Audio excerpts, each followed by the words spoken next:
एक बार फिर से प्रस्तुत हूँ मैं आप सभी के सामने क्लास 7th के हिस्ट्री का चैप्टर का एमसीक्यू लेके। ये है 1000 वर्षों के दौरान हुए परिवर्तनों की पड़ताल। सबसे पहले मैं बता दूं कि इससे कुछ पहले वाले वीडियो में मैंने 2 वीडियो बनाया है जिसमें मैंने आप सभी को 1000 वर्षों के दौरान हुए परिवर्तनों की पड़ताल के बुक के हर एक टॉपिक के बारे में अच्छे से बताया है। इसके बाद वाले वीडियो में मैंने इसके सभी प्रश्न उत्तर को अच्छे से बताया है, समझाया है। लेकिन मैं सोच रहा था कि इसके लिए एक एमसीक्यू की वीडियो भी आनी चाहिए कि अगर एग्जाम में कुछ इसके एमसीक्यू आते हैं तो आप उसे कैसे हैंडल कर सकते हैं। तो आज के वीडियो में हम इसके इम्पोर्टेंट एमसीक्यू के बारे में पढ़ेंगे। तो आइए शुरुआत करते हैं 1000 वर्षों के दौरान हुए परिवर्तनों की पड़ताल के पहले एमसीक्यू से। पहला एमसीक्यू कहता है 700 से 1750 ईस्वी के बीच निम्न नई प्रौद्योगिकी के दर्शन कब हुए थे। तो यहाँ पे आपको बता दूं कि ये इसके उपरोक्त सभी जो है वो आंसर है, क्योंकि सिंचाई में भी राहत हुई थी, कटाई में चरखा वगैरह आ गया था और युद्ध में बारूद और गोले हथियार इस्तेमाल देखने को मिल रहे थे। तो यहाँ पे जो ऑप्शन 4 है वो इसका सही उत्तर होगा।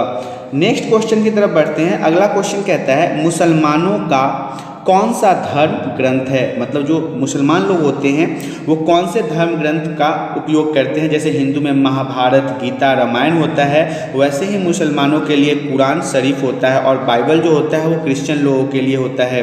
तो यहाँ पे मैं बता दूं कि ऑप्शन 3 जो है इसका बिल्कुल सही उत्तर है। कुरान शरीफ जो है वो मुसलमानों का धर्म ग्रंथ माना जाता है। नेक्स्ट क्वेश्चन की तरफ बढ़ते हैं। अगला क्वेश्चन कहता है खलीफाओं के प्रभुत्व को स्वीकार करने वाला कौन सा मुस्लिम समुदाय था। तो देखिए खलीफाओं का जो प्रभुत्व था, जो सरकार था, उसे स्वीकार करने के लिए जो सुन्नी वर्ग के लोग थे, जो शिया और सुन्नी मुसलमान के 2 वर्ग होते हैं, तो उसमें जो ऑप्शन 1 है सुन्नी वर्ग है, इन्होंने ही खलीफाओं के प्रभुत्व को स्वीकार किया था। नेक्स्ट क्वेश्चन कहता है पैगंबर साहब के दामाद जो था उसका नाम अली था से जुड़ा मुस्लिम समुदाय कौन सा है। तो सबसे पहले मैं बता दूं कि मुसलमान में जो 2 लोग हैं, 2 समुदाय हैं, शिया और सुन्नी। तो एक तो पैगंबर साहब को ही मानते हैं और दूसरा पैगंबर साहब के दामाद जिनका नाम अली था उनको मानते हैं। तो शिया लोग जो हैं, वो पैगंबर साहब के दामाद जो अली हैं उनके जुड़ा जो समुदाय है उन्हें मानते हैं। ऑप्शन 2 जो है वो उसका सही उत्तर है। नेक्स्ट क्वेश्चन कहता है इस्लामी न्याय सिद्धांत क्या है। इस्लामी न्याय सिद्धांत जो है वो उलेमा है। Option 1 is the right answer.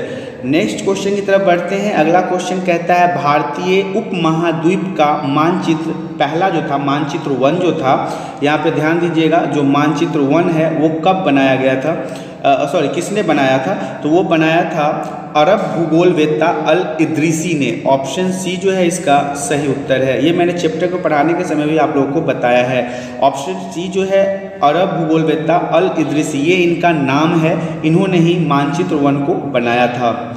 Next question कहता है भारतीय उपमहाद्वीप का मानचित्र 1 कब बनाया गया था। तो ये बनाया गया था सन 1154 में। 1154 में अल इद्रीसी ने इस मानचित्र को बनाया था।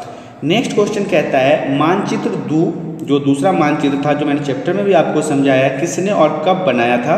तो ये बनाया था फ्रांसीसी चित्रकार ने 1720 में। मतलब पहले मानचित्र जब बन गया उसके 700 वर्षों के बाद, लगभग 700 वर्षों के बाद फ्रांसीसी चित्रकार ने मानचित्र दूसरे को बनाया था। अगला क्वेश्चन कहता है मानचित्र 2 मानचित्र 1 में कितने वर्ष बाद बनाया गया था, मतलब दोनों के बीच में कितने। तो लगभग 600 वर्ष। यहाँ पे मैंने आपको अभी 700 वर्ष बताया था लगभग में, तो यहाँ पे एग्जैक्ट बता दिया गया है कि वो 600 वर्ष का वर्ग अंतराल था, समय सीमा का अंतराल था, जिस पहले मानचित्र के बनने के बाद जो दूसरा मानचित्र बना उसमें 600 वर्ष बाद बनाया गया था। आइए अगले क्वेश्चन की तरफ बढ़ते हैं। पांडुलिपियों को कहाँ रखा जाता था। तो पांडुलिपियों को अभिलेखागारों में संभाल के रखा जाता था। Option 1 is the right answer. Nastaliq लिपि कैसे लिखी जाती है। नस्तलिक लिपि जो है वो बाएं से दाएं की ओर लिखी जाती है। ऑप्शन 1 जो है वो सही उत्तर है। जैसे आप लोग को पता है कि हम लोग यहाँ से कुछ लिखते हैं तो इधर से लिखते हैं, लेकिन नस्तलिक लिपि जो है वो इस साइड से इस साइड की ओर लिखा जाता है। तो जो ये बाएं से दाएं की ओर है, मतलब कि जैसे हिंदी में आप लोग लिखते हैं राम कहाँ जा रहा है, ऐसा अगर लिखते हैं तो इसे हम कहेंगे कि ये नस्तलिक लिपि है, क्योंकि ये बाएं से दाएं की ओर लिखा जाता है और बाएं से दाएं में लिखने वाले लिपि को हम नस्तलिक लिपि कहते हैं। नेक्स्ट क्वेश्चन कहता है सिसक्त लिपि कैसे लिखी जाती है? तो सिसक्त लिपि जो है वो दाएं से बाएं की ओर लिखी जाती है। Option 1 is the right answer. सिसक्त लिपि जो है वो बाएं से दाएं की ओर लिखी जाती है। ऑप्शन 1 जो है इसका सही उत्तर है। मतलब कि जो दायां हाथ है आपका, उधर से आप कोई चीज़ लिखेंगे और बाईं ओर जाएंगे तो ये हो जाएगा सिसक्त लिपि। आइए अब नेक्स्ट क्वेश्चन की तरफ बढ़ते हैं। सबसे ज़्यादा उन्नति कब हुई थी? तो सबसे ज़्यादा उन्नति सन 1700 से 1750 के बीच में हुई थी। मतलब 700 से लेके 1750 के बीच में यहाँ पे सबसे ज़्यादा उन्नति देखने को मिली थी। मतलब यहाँ पे सबसे ज़्यादा खुशहाली देखने को मिली थी। अगला क्वेश्चन कहता है सन 700 से 1750 के बीच कौन सा खान पान आया? मतलब खाने का जो सिस्टम जो भोजन में करते हैं, तो देखिए आलू की खेती होनी शुरू हो गई थी, मक्का और मिर्च, मतलब उपरोक्त सभी। ऑप्शन 4 जो है इसका सही उत्तर है, क्योंकि ये तीनों फसल हैं वो 700 से लेकर 1750 के बीच में आ गया था।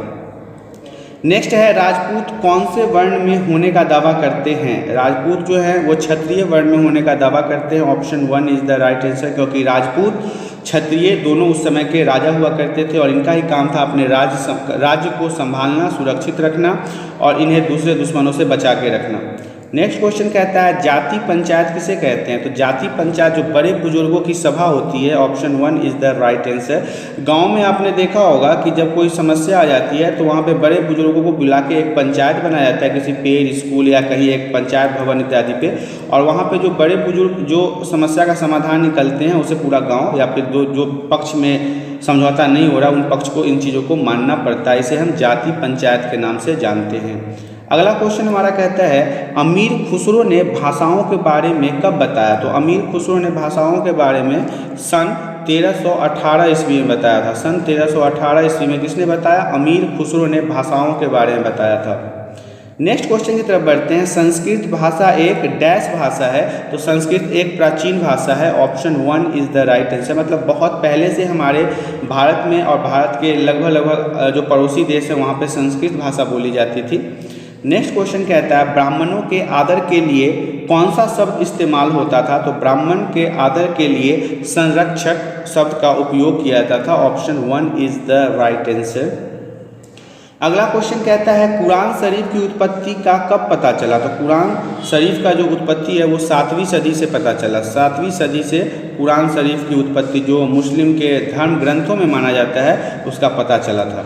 नेक्स्ट कहता है भारत के इतिहास को कितने युगों में बांटा गया है? तो भारत के इतिहास को 3 युगों में बांटा गया है। ये और भी आगे वाले क्लास में आपको पढ़ना पड़ेगा। पहला है ब्रिटिश, दूसरा है पहला है हिंदू, दूसरा है मुसलमान और तीसरा है ब्रिटिश। इन 3 कालखंडों में बांटा था जेम्स मिल ने, J.S. मिल ने बांटा था। उन्होंने भारत के इतिहास को इन्हीं तीनों खंडों में बांट के देखा था, क्योंकि उनका मानना था कि इन्हीं तीनों लोगों ने भारत पे लंबे समय तक राज किया है, इसलिए उन्होंने इसे 3 कालखंडों में बांट दिया था। नेक्स्ट क्वेश्चन कहता है भारत के इतिहास के कौन कौन से युग थे? तो भारत के इतिहास के अगर युग की बात की जाए तो हिंदू थे, मुस्लिम थे और ब्रिटिश थे। जैसा कि मैंने अभी आपको 3 कालखंडों के बारे में बताया था वो यही थे। तो यहाँ पे आप कह सकते हैं कि उपरोक्त सभी जो है ऑप्शन 4 जो है इसका सही उत्तर होगा। नेक्स्ट क्वेश्चन कहता है आधुनिक काल के तुलना मध्यकाल कैसा था? तो आधुनिक काल के तुलना में मध्यकाल जो था वो रूढ़िवादी था। Option 1 is the right answer. Next question कहता है आधुनिकता के साथ साथ कौन सी प्रगति का भाव जुड़ा है?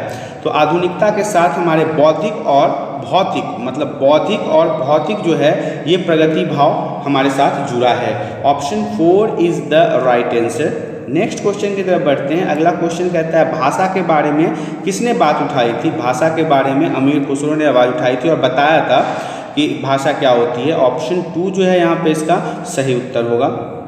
नेक्स्ट क्वेश्चन कहता है हिंदुस्तान शब्द का सबसे पहले प्रयोग किसने किया था? हिंदुस्तान शब्द का सबसे पहले प्रयोग जो है वो मिन्हाज सिराज ने किया था। Option 3 is the right answer. इसका जिक्र मैंने आपके नोट्स में भी किया है। जब मैं आपके बुक्स के डिटेलिंग कर रहा था उससे मैं आपको बताया था कि मिन्हाज सिराज कौन था और इसने हिंदुस्तान शब्द का उपयोग किस लिए किया था।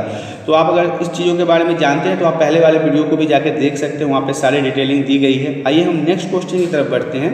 कन्नौज कहाँ स्थित है? तो कन्नौज जो है वो उत्तर प्रदेश में स्थित है। Option 1 is the right answer. UP में स्थित है कन्नौज। अगले क्वेश्चन की तरफ बढ़ते हैं। किस दिल्ली सुल्तान की प्रशंसा में एक संस्कृत प्रशिक्षित लिखा गया था, वो लिखा गया था गयासुद्दीन बलबन के बारे में। Option 1 is the right answer. Ghiyasuddin Balban Bharat पे लंबे समय तक शासन किया था और उसी के बारे में दिल्ली सुल्तान की प्रशंसा में एक संस्कृत प्रशस्त लिखा गया था। नेक्स्ट क्वेश्चन कहता है अतीत में विदेशी किसे माना जाता था। ये इंपॉर्टेंट क्वेश्चन है, वेरी वेरी भी आई आप इसे कह सकते हो, क्योंकि अक्सर एग्जाम में ये पूछा जाता है। तो ये है अतीत में विदेशी उसे कहा जाता था जो भारतीय तो था ही नहीं, जो अजनबी भी था और विदेश में रहने वाले थे। मतलब जो हमारे संस्कृति समाज से जुड़े हुए नहीं थे उसे हम विदेशी के नाम से जानते थे।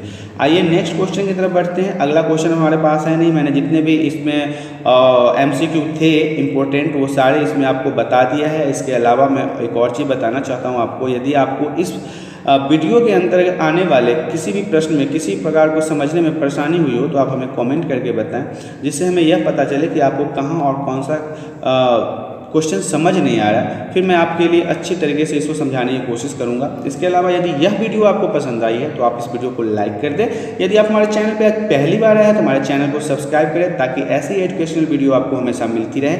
आज के लिए हमारा यह चैप्टर खत्म होता है। मैंने इसके सारी डिटेलिंग आपको बता दी है। इसके 3 पार्ट्स मैंने बनाए हैं। पहले मैंने आपको पूरे बुक को समझाया है, दूसरे मैंने इसके प्रश्न उत्तर को समझाया है और तीसरे मैंने इसके इंपॉर्टेंट MCQ को समझाया है। तो आज के लिए इतना ही, धन्यवाद।